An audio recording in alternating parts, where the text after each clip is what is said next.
Magandang hapon po. Hindi nang uudyok ng gera ang Pilipinas. Iginit po yan ni Pangulong Bongbong Marcos sa pagbisita niya kanina sa Palawan. Sa gitna ng isyu ng ating pagtatanggol sa teritoryo, inihayag din ng Pangulo na hindi raw din tayo magpapasupil at magpapaapi.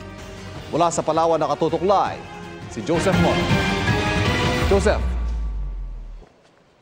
Pia Ivan, hindi gusto ng Pilipinas ang gera pero hindi rin daw tayo magpapagapi. Ito ang sinabi ng Pangulo sa mga sundalo na hinaras ng China Coast Guard sa Ayungin Shoal noong June 17.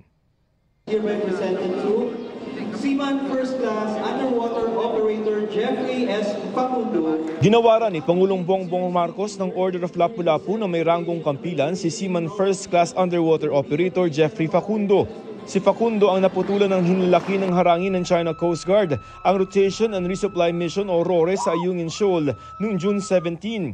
Nasa AFP Western Command sa Palawan ang Pangulo para bisitahin din ng mga sundalo, mag-iisang linggo matapos ang salpukan ng China at Pilipinas. Bago ito, nagkaroon ng pagkakataon ng pamilya ni Facundo na personal na makausap ang Pangulo. Kinausap din ng personal at ginawaran ng Pangulo ng Order of Lapu-Lapu na may ranggong kamagi ang 79 na iba pang mga sundalo mula sa Philippine Navy at Marines na nagtangkang mag-rotation at resupply mission sa Ayungin Shoal noong Lunes. Kasama ng Pangulo si Defense Secretary Gilberto Teodoro at AFP Chief of Staff General Romeo Browner Jr. Sa stage, nakabato ang video ng mga sundalong nanonood mula sa BRP Sierra Madre sa Ayungin Shoal. Pinapurihan ng Pangulo ang katapangan ng mga sundalong Pilipino sa harap ng mga marahas na aksyon ng China Coast Guard.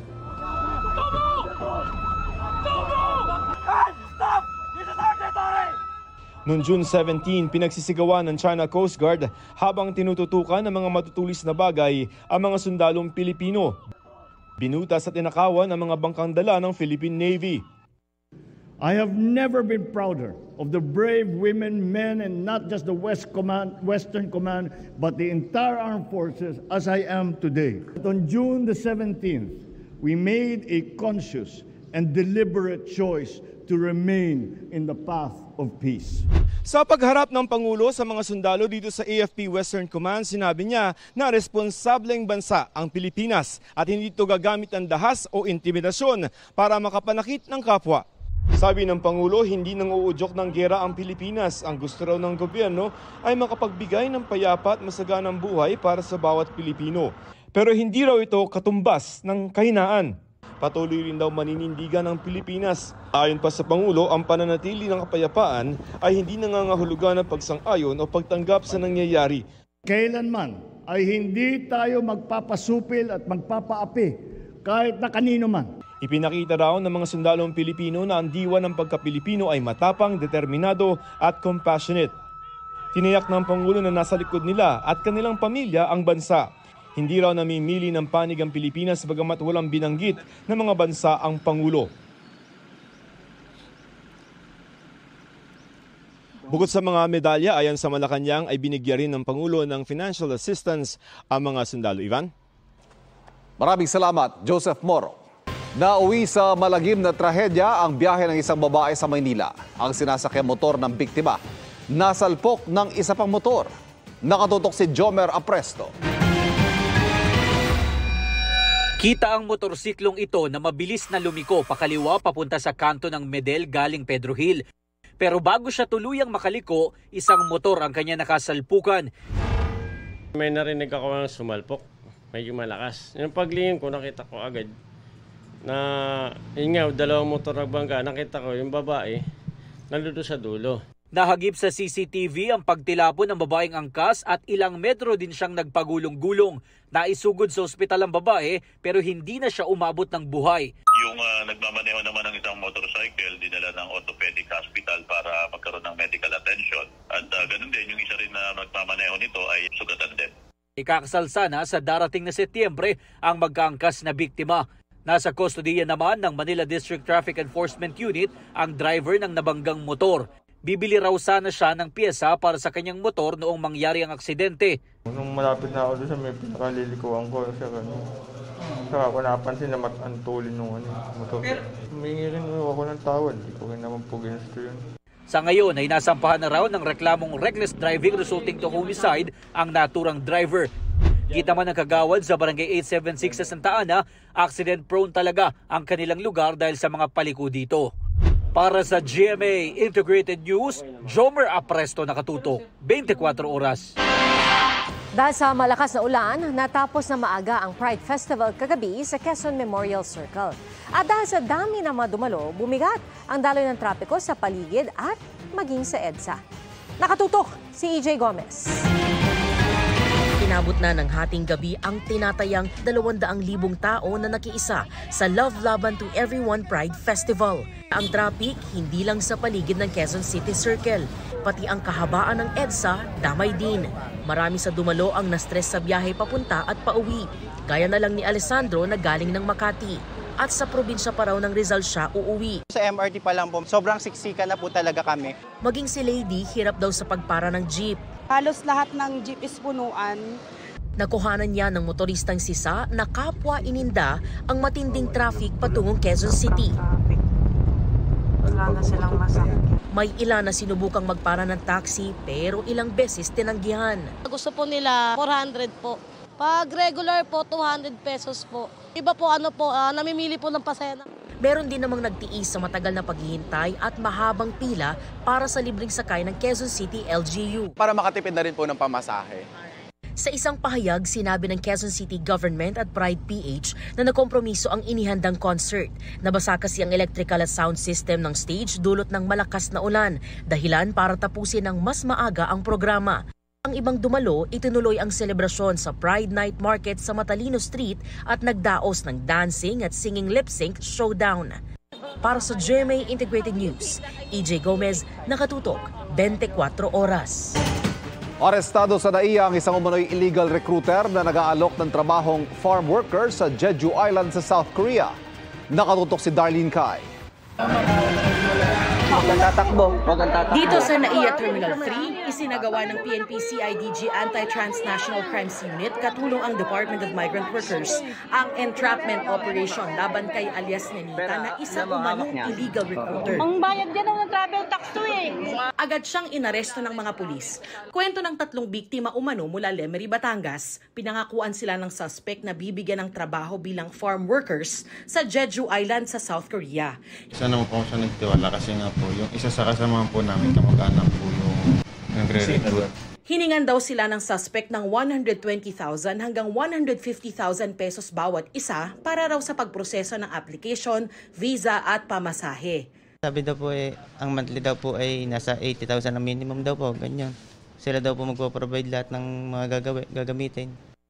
Ang sabi sa kanila, Pebrero sila pupunta sa South Korea pero walang nangyari kaya nagsumbong na sila sa DMW. Sabi ng Department of Migrant Workers, matagal nang minamanmanan ang suspect. Walang lisensya, 2 kababaihan ang pinangalanan nila so far. Yung isa ang natiklo sa airport kasi sinamahan sa airport pero kunyari lang sinamahan sa NAIA 3 para kunyari ngayon ang alis pero wala namang visa. Wala namang plane ticket, hindi aalis, no? Linoko lang talaga. Lahat daw ng elemento ng large-scale illegal recruitment ay nasa kasong ito. Ang kaso na harapin ng suspect, sir, sa illegal recruitment ay ang violation of Section 6 in relation to RA 8042, otherwise known as amended the Immigrant Workers and Overseas Filipino Act of 1995. Desidido ang mga biktima na ihabla ang suspect. Sinubukan namin kunin ang panig ng suspect pero hindi pa kami pinapayagan ng mga pulis. Hinahanap pa ng mga otoridad ang mga umano'y kasabwat niya. Para sa GMA Integrated News, Darlene Kai, nakatutok, 24 oras. Wala raw dapat pakialam ang China anuman ang gawin ng Pilipinas sa BRP Sierra Madre ayon sa Philippine Coast Guard. Ang sabi naman ng isang eksperto, hindi ginagawa ng embahada ng China ang trabaho nitong pairalin ang diplomasya kaya dapat daw silang paalisin. Nakatutok si June Veneracion. Ngayong tumitindi ang sigalot ng Pilipinas sa China dahil sa mga insidente ng karahasan sa West Philippine Sea, lalo na sa huling rotation and reprovisioning mission sa Ayungin Shoal, kung saan naputulan pa ng daliri ang isang miyembro ng Philippine Navy. Panahon na raw para palayasin si Chinese Ambassador Wang Xilian at iba pang kasalukuyang diplomat ng Chinese Embassy ayon sa isang maritime law expert. Wala po talagang naitutulong yung kanilang ambassador at yung embassy staff. Kailangan nating pauwi na yung mga yan. No? Dahil seryoso talaga itong nangyari na to. At dapat kung mag-uusap tayo, mag-uusap tayo ng matinuba. Lalong higit daw na kailangan ngayon ang tunay na diplomasya. Hindi dahilan na magkagera dahil may nawalan ng daliri. Bagamat seryoso yon, okay? Kailangan pa rin ayusin yon sa pamagitan ng diplomasya, no? Ng peaceful means. Sinagot naman ng Philippine Coast Guard ang pahayag ng Chinese Foreign Ministry na hindi raw ordinaryong misyon ang pagpapadala ng supply para sa mga sundalong Pilipino sa BRP Sierra Madre. Wala raw dapat pakialam ang China anuman ang dalhin sa BRP Sierra Madre. Hindi raw ito paglabag sa soberanya ng China dahil hindi nila legal na pag-aari ang dagat. Makatutulong din daw na isa publiko ang mga gagawing RORE mission sa Ayungin Shoal. Hindi rin ito nangangahulugang humihingi tayo ng pahintulot sa China. It will also be very difficult now for China to block or to harass our resupply operation. Imagine kung ang Amerika, Japan, Australia at ang buong European Union aware sila na on this day and hour ikakasa natin ang resupply operation and China will still carry out those aggressive and illegal actions. Let us not look at this in a way that we are only reaching out with China. We are actually giving the opportunity for all the members of this of the globe. Sabi naman ng isang opisyal ng US State Department, ang aksyon ng China sa Ayungin Shoal o Second Thomas Shoal ay irresponsible, aggressive, dangerous and deeply destabilizing. Magpapatuloy raw ang pagsuporta ng Amerika sa kanilang mga Pilipinong kaalyado. Ang Vietnam naman, handa raw makapag-usap sa Pilipinas sa kanilang magkaparehong interes at inaangking teritoryo sa South China Sea bilang tugon sa pag-apply ng Pilipinas ng Extended Continental Shelf. Para sa GMA Integrated News, June Veneracion, Nakatutok, 24 oras. Kahera, tinutukan ng screwdriver at hinold up sa Bacolod City. At lolo naman sa Dagupan ni Nakawan, ng sariling apo. Ang iba't ibang pang-hold up sa probinsya sa pagtuto ni Mav Gonzales. Nagbayad pa ng biniling chichirya ang lalaking ito na naka-black hoodie sa isang tindahan sa Bacolod City. Pero nang lapitan ng kahera, tinutukan niya ng screwdriver at hinold up. 3,000 pisong cash ang natangay ng hold-upper. Gabing ko ba? So wala lang ko yung nagpanic. Kaya actually, sa ulo ko, mabato ko siya. Gali kaya ang table ni is naka-balabag. So minsan kung wala ko agyan, kung magbato ko siya. Patuloy ang investigasyon at pagtugis sa nakatakas na hold-upper. Ang lalaki namang ito na pumasok sa apartment building sa Haro, Iloilo City, tila taga roon kung umasta, pero akyat bahay pala. Napang tanaw ng mga kwarto kung bukas. So kung bukas ang naginasulod niya, unfortunately, ining 2 ka kwarto sa 2 ka biktima, namuning bukas. Ayon sa pulisya, hindi kilala ng mga tenant ang lalaki. Sabi naman ng mga biktima, nasa unit sila ng mga oras na iyon pero hindi napansin ang pagpasok ng sospek. Natangayan sila ng cellphone, pitakang may lamang cash, ATM cards at relo. Iniimbestigahan pa ang pagnanakaw. Sa isang shopping center sa Lawag City, huli kamang isang menor de edad na tumangay ng naiwang wallet at cellphone. Nahuli ang lalaki na napag-alamang menor de edad. Nabawi ang mga ninakaw. Isinangguni ng PNP sa CSWD ang kaso ng binatilyo. Arestado at na-inquest ang 20 anyos na lalaki sa Dagupan City matapos isumbong ng sariling lolo na ilang beses daw siyang pinagnakawan. Ayon sa biktima, ginawa niyang katiwala ang apo sa kanilang bahay at dental clinic. Umabot daw sa mahigit 1 milyong piso ang nakuha ng sospek. Wala pang pahayag ang sospek na ayon sa pulisya ay umaming ginamit ang pera para sa pagpapagawa ng bahay, pambayad ng utang at pambili ng motorsiklo. Para sa GMA Integrated News, Mav Gonzales, Nakatutok, 24 oras. Sakaling may sa batas ang panukalang absolute divorce, handa raw ang isang Catholic group na ipabasura ito sa pamamagitan ng People's Initiative. Nakatutok si Von Aquino. Pamilya ay pagtibayin, huwag sanang wasakin. No to divorce law! Ito ang panawagan ng Catholic group na Couples for Christ na kontra sa Absolute Divorce Bill. Kahapon nagtipon-tipon ang nasa 30,000 miyembro ng grupo sa Quirino Grandstand sa Maynila para sa kanilang ika-43 anibersaryo. Sabi ng CFC, pinapayagan ng simbahan ng legal separation.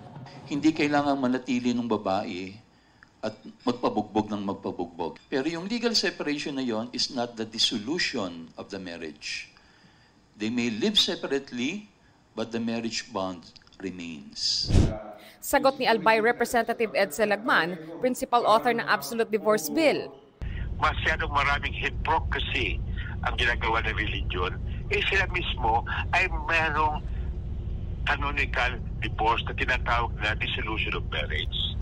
At ang Santo Papa mismo nagsabi na ang clergy should accommodate divorces at sila ay bigyan ng sacrament of communion. Sabi ng Catholic Bishops' Conference of the Philippines o CBCP, maaaring tulungan ng gobyerno sa pamamagitan ng mga kasalukuyang batas ang mga babaeng biktima ng domestic abuse at violence. Maaari rin daw amyendahan ng Family Code of the Philippines. Church, government, let us bond together. Let us be proactive.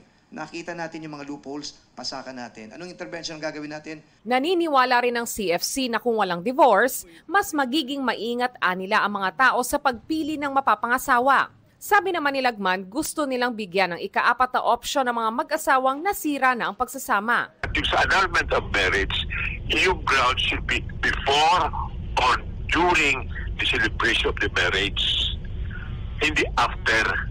Ang karamihan ng mga causes for divorce ay after the marriage. Kaya hindi pwedeng i-amenda lamang ang family code. Kailangan magsabatas ng isang option na tinatawag na absolute divorce. Sakaling maging batas ang divorce bill, determinado raw ang Couples for Christ na pangunahan ng isang People's Initiative para mapawalang bisa ito. Para sa GMA Integrated News, Von Aquino, nakatutok, 24 oras.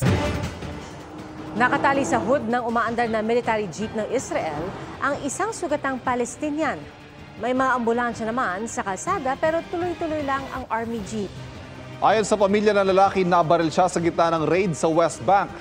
Hiniling daw nila sa mga sundarong Israeli na isakay siya sa ambulansya pero hindi raw sila pinakinggan. Ayon sa Israeli military, lumabag sa military protocol ang kanilang sundalo. Iimbestigahan nila ang nangyari at ginagamot na raw ng mga medic ang lalaki. Hindi lang maharap sa mga dagdag na asunto si suspended Bamban Tarlac Mayor Alice Guo kaugnay sa Pogo. Tanggal na rin siya mula sa partidong Nationalist People's Coalition. Nakatutok si Mav Gonzalez. Sa darating na linggo, inaasahang maghahain pa ng reklamo ang gobyerno laban kay Bamban Tarlac Mayor Alice Guo. Malakas ang ebidensya na hawak namin at tuluyan ng masasampahan si Mayora at hari naway malabasan ng warrant of arrest. Nang sa gayon ay makita ng sambayan ng Pilipino na talagang kapag ikaw ay gumawa ng kalokohan with regards to this scamming at ikaw ay naging enabler, matutuluyan ka po. Nang tanungin ang PAO kung konektado ba ang Bamban Pogo sa Lucky South 99 sa Porac, they are indeed intricately linked, yung dalawang yon na may kita ninyo sa susunod na mga araw. Meron pong mga dokumento po na nagpapatunay na nandun po yung pangalan ni Mayor Guo. Kasabay nito, tinanggal na bilang miyembro ng Nationalist People's Coalition si Guo kasunod ng petisyon ni Tarlac Governor Susan Yap. Ayon kay NPC Chairman Tito Soto, hindi nila kukonsintihin ang mga iligal na gawain ng mga miyembro na taliwas sa prinsipyo ng partido. Kinukuha pa namin ang panig ni Guo pero wala pa silang tugon. Patuloy naman ang investigasyon ng PAOK sa iba't ibang Pogo Hub sa bansa. Nasa 50 dayuhang pugante na raw ang nahuli nila. Iniimbestigahan din ang 2 puganting Chinese nationals na ilang taon nang nagtatago sa Pilipinas at nahuli ng Bureau of Immigration noong June 19. Tinitingnan namin yung involvement nila dito sa mga scam hubs o yung mga scam hubs na nahuhuli natin, specifically lalo na itong sa Porac at itong sa Banban. Every illegal Pogo hub naman na nahuhuli natin, nire-raid natin, automatic may mga nakukuha kaming mga fugitives Nakatakdang i-deport ang 81 foreign national na nahuli sa iba't ibang Pogo hub, karamihan sa kanila Chinese. Samantala, pinag-aaralan ng Lucky South 99 na magkontrademanda laban sa PAOK. They are already been judged by the public because of their being Chinese. Pangalawa, wala naman po silang ikinatatakot na harapin kung anumang asunto, anumang question na isasampa sa kanila. Pero pinag-iisipan, di pa rin po nawawala sa option yan na magkakaso ang Lucky South against these operatives. Para sa GMA Integrated News, Mav Gonzalez, nakatutok, 24 oras. Nagkasunog sa isang residential area sa Davao City. Sa inisyal na investigasyon ng BFP, nagsimula ang apoy sa ikalawang palapag ng isang bahay pasada alas 9 ng umaga kanina. Tumulong pa ang ibang residente sa pag-apula ng apoy. Nasa 15 pamilya ang nawala ng bahay at kasalukuyang nasa gym ng barangay. Patuloy pa ang investigasyon sa pinagmulan ng sunog. Sa Bacolod City, nasunog ang bahagi ng isang gusali. Umabot sa ikatlong alarma ang sunog sa building kung nasaan ang isang pasalubong center. Pahirapan ang pag-apula sa apoy dahil sa mga live wire. Pinaalam pa ang sanhi ng sunog. Salpukan ng van at truck sa Quezon, may sanggol na nadamay at lalaki sa Batangas nabundol ng kotse. Paspasan natin ang ilang disgrasya sa probinsya sa pagtutok ni Joseph Moro. Lalaki sugatan matapos mabundol ng kotse sa Batangas City. Ayon sa mga responding otoridad, hindi tumawid ang biktima sa pedestrian lane na ilang hakbang lamang ang layo. Nakipag-areglo na ang biktima sa driver ng kotse.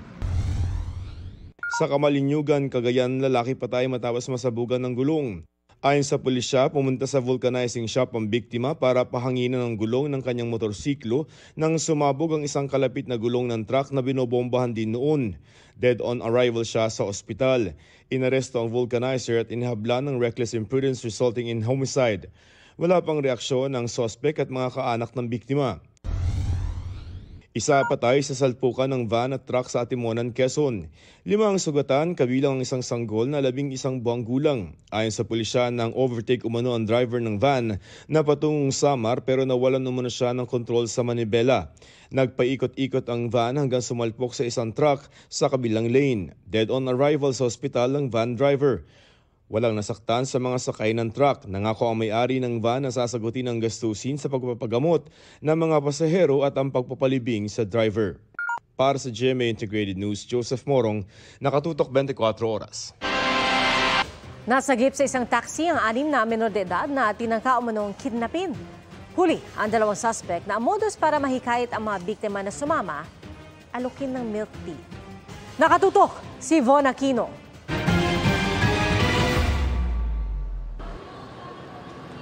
Anim na menor de edad ang narescue ng mga pulis sa West Bank Road, Barangay Rosario, Pasig City, Biyernes ng gabi matapos umano silang tangkaing kidnapin ng 2 suspect. Ayon sa Barangay Women and Children's Desk, base sa salaysay ng isa sa mga biktima, inalok siya ng isang suspect na bibilhan ng milk tea. Inalok daw po siya na ibibilan siya ng milk tea. Ayun, isa po sa mga suspect. Ayun. O nasama yung 5? Bali yung etong 14 years old, may kapatid na isang 9 at saka 11 years old, sumama po sa kanya. Tapos yung kaibigan niya isang 14 years old, sumama rin po. Isinama na rin daw ng 14 anyos na biktima ang inaalagaan niyang 5 at 2 taong gulang. Ayon sa NCRPO, pinara ng mga pulis sa checkpoint ang taxi nang makitang nakalabas ang kamay at ulo ng isang bata sa bintana. Nang makitang maraming bata ang nasa taxi, nagduda ang mga pulis kaya tinanong na nila ang mga sakay ng taxi. Dito nalaman sa mga bata na isa lang sa mga suspect ang kilala nila. Pero hindi ang nagmamaneho ng taxi at hindi alam ng mga magulang na mga ito ang kanilang pagsama. Dito na raw tinawagan ng mga pulis ang isa sa mga magulang ng mga bata at nalamang hindi nito alam ang pagsama ng anak sa mga suspect. Ang mga bata dinala ng mga pulis sa barangay at ipinatawag ang kanilang mga magulang. Ang 2 suspect inaresto at nasa kustodiya na ng mga pulis. Dinala ng mga kapulisan ng MPT yung mga kabataan dito sa loob ng Women's Desk. Doon lang namin nakuha yung mga kwento ng mga bata kung anong nangyari talaga sa kanila nung nasa loob sila ng taxi. Humihingi pa kami ng permiso sa Pasig Police Station para masubukang kunan ng pahayag ang mga suspect. Sinampahan na sila ng reklamong paglabag sa Anti-Child Abuse Law. Para sa GMA Integrated News, Von Aquino, nakatutok, 24 oras. Pasok sa 50 World's Best Cookies ang panghimagas ng taga Dumaguete, Negros Oriental, ang Silvanias. Talagang pang-international ang sarap ng frozen cookie na yan na pang 25 sa listahan ng online food guide na Taste Atlas. Gawang Silvanias sa cashew meringue wafers. May palaman itong buttercream at binudbura ng cashew crumbs. Snack version daw ito ng Pinoy dessert cake na Sans Rival. May iba't iba itong flavors pero favorite pa rin ng marami ang classic flavor na butter. Kahit nakapasok na sa gate ng bahay, hinulda pa rin ang isang babae sa San Juan. Ang isa sa dalawang naarestong suspect, motorcycle taxi rider. Nakatutok si Nico Wahe. Gabi nung June 15, pumarada sa tapat ng kanyang bahay sa Barangay Addition Hills sa San Juan City ang negosyanteng si Agnes Wang. Papasok na siya ng gate nang sundan siya ng isang lalaking naka-helmet. May tinuturo ang lalaki, saka pumasok din sa loob ng bahay. Ilang saglit pa, inagaw nito ang bag ni Agnes. Akala po namin taga-barangay na masisabihan lang na bawal mag-park dyan or pa-change lang po ng parking. Pero it turns out po, hold-upper siya.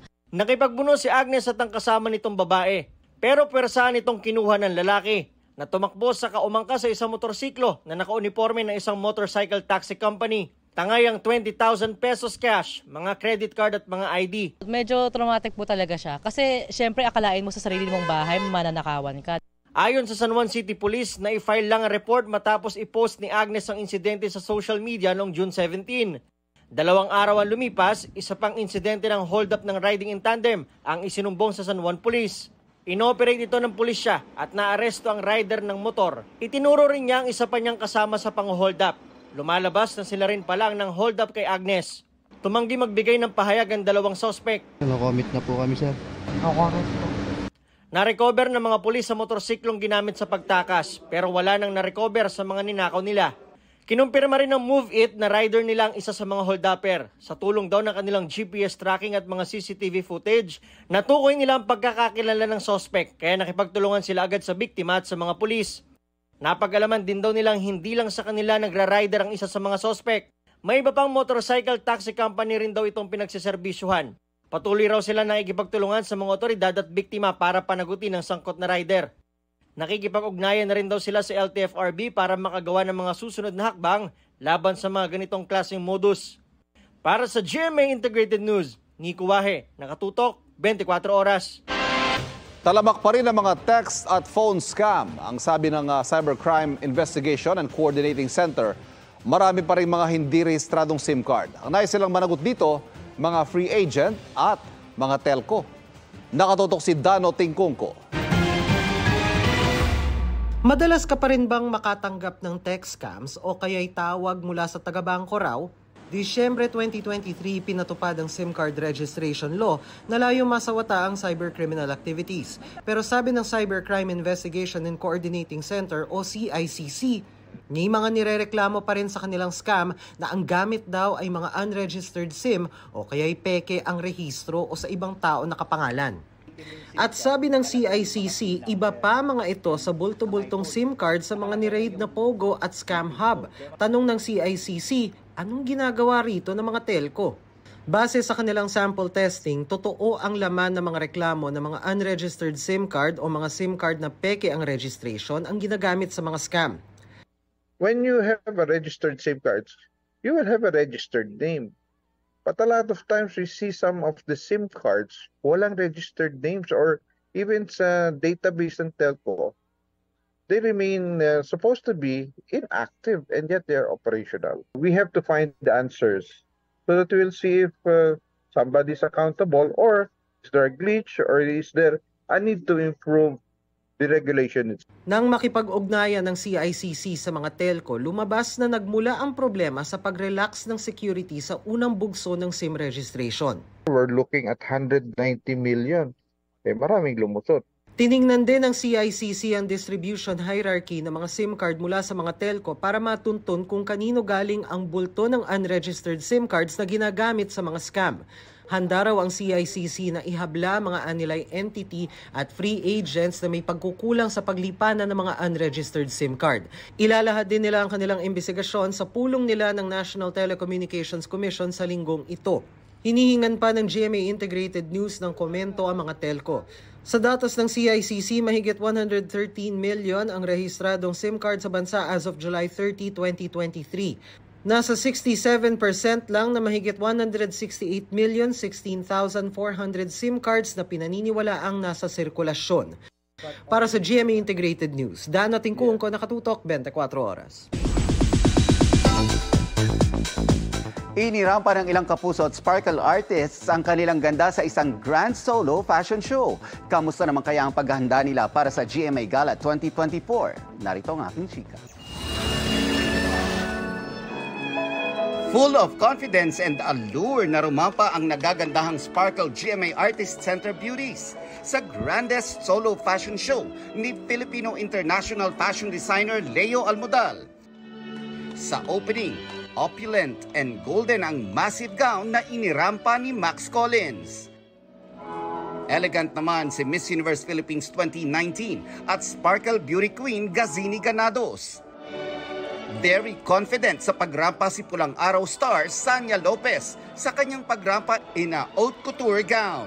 I actually feel nervous kanina pero nung nandito na ako mismo sa runway, I feel so happy and grateful na, alam mo yon, nakasuot ako ng isang sobrang ganda at magarbong creation. Si Herlene Budol, twice nag-flex ng sparkly gown. Sanay daw siya sa pageant, pero first time namang mag-fashion show kaya't nanibago siya nang rumampa sa runway. Malaki palang diferensya, hindi nangiti at saka kapag parang seryoso lang tapos straight body. Nagpaturo naman ako sa mga kasama doon pero all goods ako, masaya yan. Getting ready na rin ang Sparkle Ladies sa paghahanda nila sa GMA Gala sa July. Lahat sila hush-hush sa isusuot para big surprise daw sa fans. Siyempre hindi ko pa sasabihin sa inyo but it's a designer that I love and I'm so excited for everyone to see what I've been planning to wear.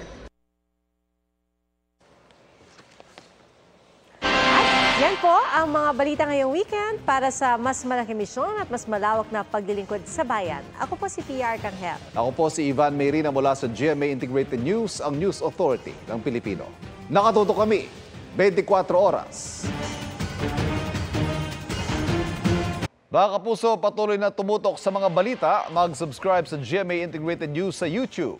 Sa mga kapuso abroad, samahan nyo kami sa GMA Pinoy TV at www.gmanews.tv.